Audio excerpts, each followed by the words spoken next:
Bashar. And to you, good day. Good day. So my highest excitement in life is creating like processes or like permission slips for people to use to understand that beliefs create their own reality. All right. And my interest lately has been understanding the belief systems of like enlightened masters. Yes. So like when it comes to... They are beyond belief. They know who they are. That's why, again, I said it renders down to the two simple words, know thyself. Right. So ascended masters know who they are, and knowing is above and beyond belief. Right. So my question is, can you give examples of maybe Jesus or Buddha that how they transcended limited beliefs that they had and what permission slips they used to get from the limiting belief and then transcending it? What kind of permission slips did they use in their lives? They used life itself. Does that make sense to you? They trusted that whatever would happen in life would be exactly what they needed to achieve that transcendence. They trusted life perfectly, 100%, that it would deliver exactly the processes they needed to experience transcendence. That's what they knew for a fact. So were they born with that, or what Some were. Well, in a sense, all of you are. Right. But some are born with the realization of that, and some of them have chosen to go through a process to gain realization of that. What would that process be? Whatever process happened to them is what I'm saying. It's not a specific process that works for everyone. Right. I'm simply saying some of them chose to go through the process of whatever would come to them that would put them through a process. In other words, again, they trusted how their life unfolded.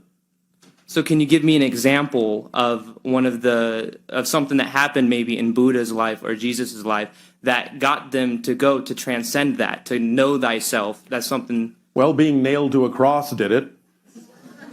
Okay. What about Buddha? The idea is seeing the light in the darkness for Buddha. Recognizing suddenly in an instant understanding what you would call a gestalt awareness, that a single candle at night in the darkness is all that is necessary to illuminate the entirety of creation, if you know how to look. Okay, thank you. Now, I was being a tiny bit facetious with the idea of being nailed to a cross, but only a tiny bit, because what we are actually saying is they were willing to allow themselves to be taken to extremes to actually transcend past the idea that any of those things can actually affect who you really are as an eternal, indestructible being. So that was the process that was allowed there. I see. Yes? Yes, thank you. So when it comes to my feeling as I've been studying... No, one moment. Are you sure? Oh, all right. We are being asked to ask you, this may come in the form of what you call a joke. What were Jesus' last words on the cross? Nailed it.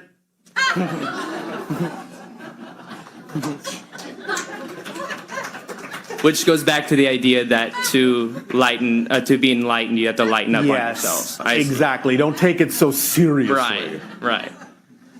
And then I have a question. Yes, that went over well. Thank you.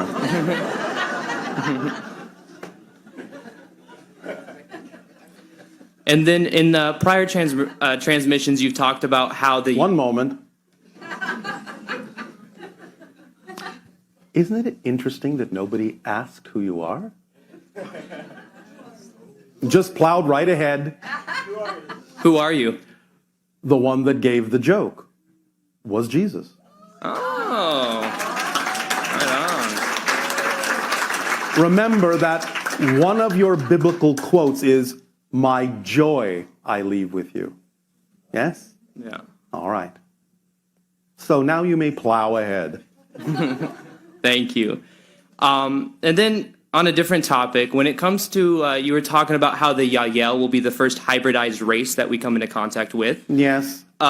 Is there going to be any race before that that's not hybridized, or is Yes. it? What? Don't ask who.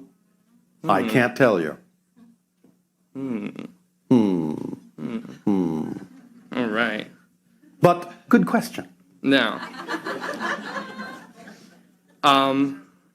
And then my final question is about the moment of now. Yes. One thing that really changed in my life was when I read the book The Power of Now by Eckhart Tolle. Yes. Totally. When I read it, I had a shift where then I realized that the only moment that does exist is now. Yes. But at the same time, I thought about it later, and isn't that at some level, even though it is true, isn't it still a belief in itself?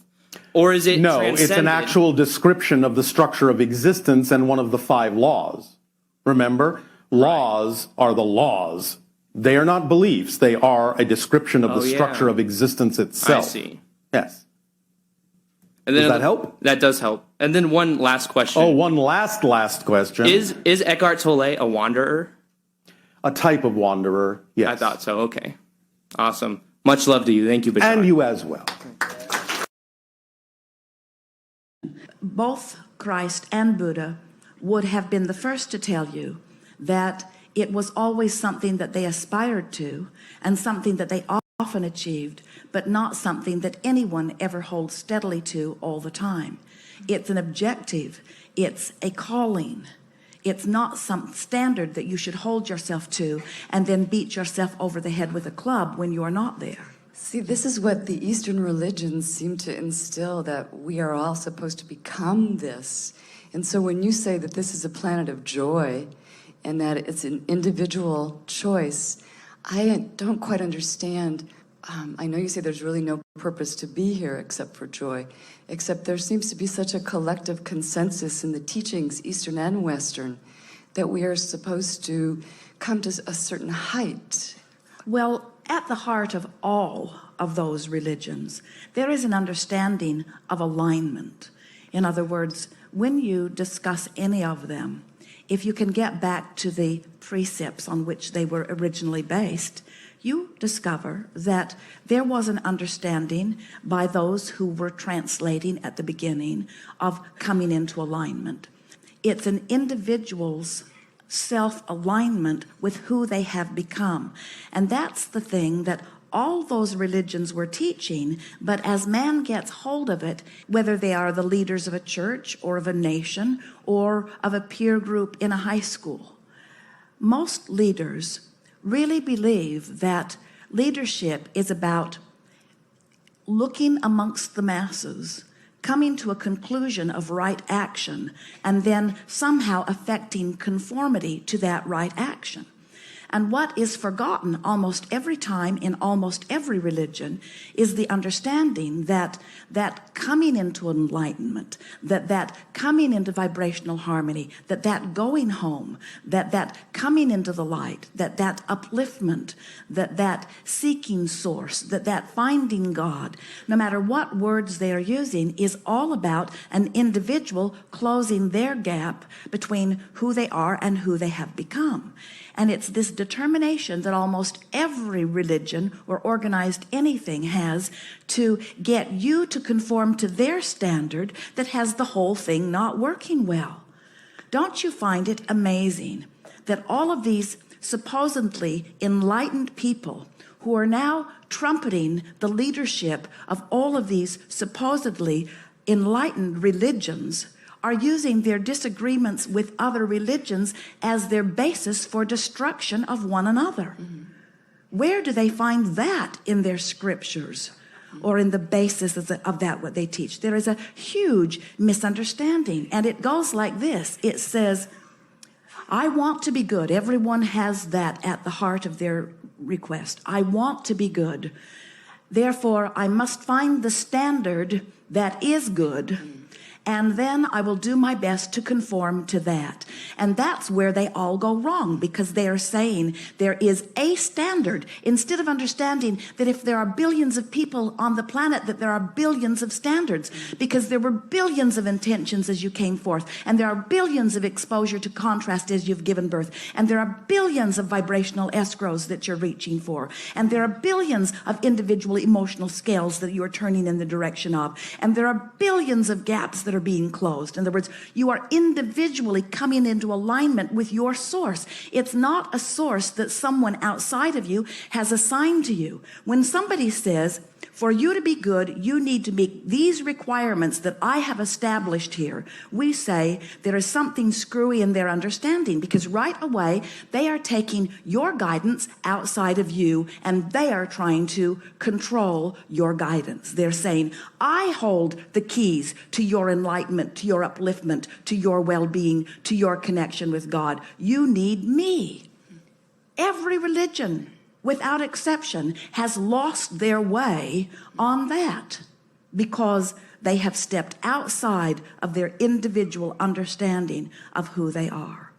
It is our promise to you that you did not come forth into this leading edge time-space reality with the attitude that said, I'll go forth and I will find the right way and I will lead others to the right way.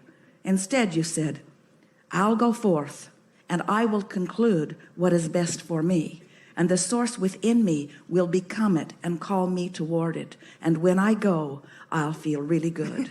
That is enlightenment. Now I am an example of someone tuned in, tapped in, turned on. I am an example of someone offering a singular, non-resisted signal. So my power of influence is huge.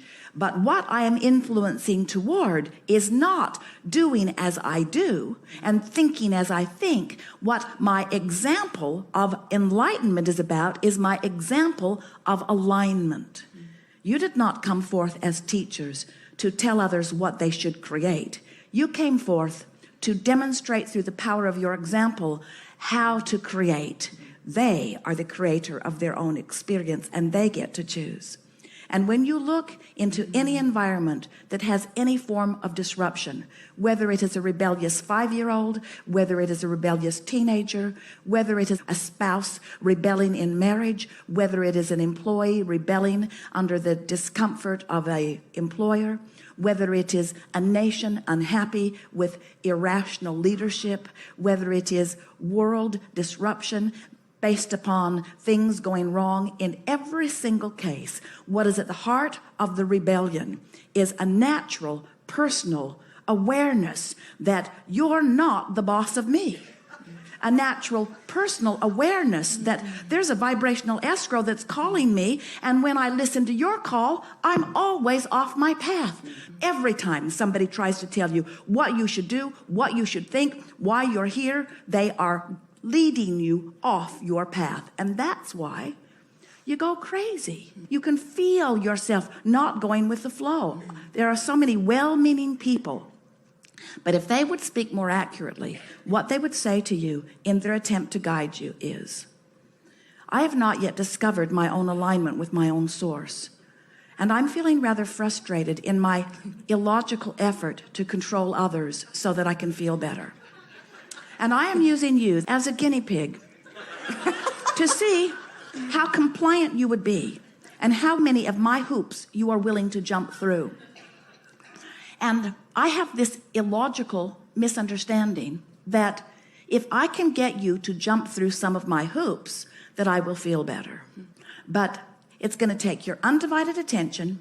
You're going to have to really trust me, which means you're going to have to set aside all of your natural instincts. So you're going to have to, from this moment forward, forget that if it feels good, it is. And you have to start believing that if it feels good, you're being led down the wrong path, and that if it feels bad, you're on the right path. You have that one? And then you have to understand that nothing that is worthwhile is easy. There is no stream of well-being. There is no source. You are not worthy. You are here as unworthy beings. And so any of your natural instincts are wrong. Set them all aside. If If you feel like laughing, stifle it, because that would be inappropriate. And if you feel like doing something, don't, because that's just selfish. If you instead listen to me, now it's going to be hard, so it's going to take a lot of trust and a lot of faith and a lot of willpower. You're really going to need a lot of willpower, because every inclination that you have is going to want to lead you toward joy. So it's going to be a lot of trouble for you. Because I know how much trouble it is, I'm going to start with you when you're really, really little. And I will call those the formative years. Those are the years when you defy your natural instinct for joy, and instead you do everything that's illogical. I'm going to smile when I don't mean it. I'm going to pretend that I feel good when I don't, so that you learn to mimic my actions with no guidance whatsoever coming forth from within. And if I can train you appropriately, then we'll have world peace. We will have defied all of your natural instincts. We will have defied your reason for being. We will be defying everything that you are, but let's go for it. And if it doesn't work out, and so far it hasn't, they will tell you, we'll get better at it. We'll train you stronger and faster, and we'll ask for your compliance. And then if we don't get it, then we'll just make the stakes higher. And if you don't listen to us, then we'll condemn you to hell. We will. And somewhere along that training, and didn't all of you get some of that somewhere? Somewhere along that training, you start to think, there's something screwy in this. And so then, when you listen to us ramble about who you are and what your true intent was and why you are here and how it is that you've come forth, and you say, why does this resonate with me? And we say, because you remember that's who